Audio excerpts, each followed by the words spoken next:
Here's update number 2. So far, so good. I don't think that I've messed anything up so far.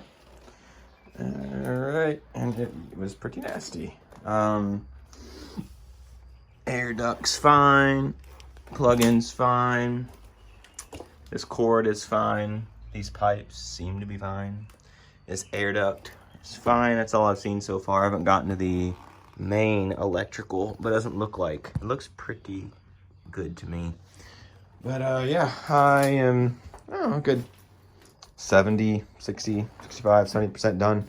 Just have this little bit left right here and I'll be done. And so far, this is the only solid piece of wood. Well, I mean, I say solid, but this is the only one that I might need help getting out. Well, maybe not.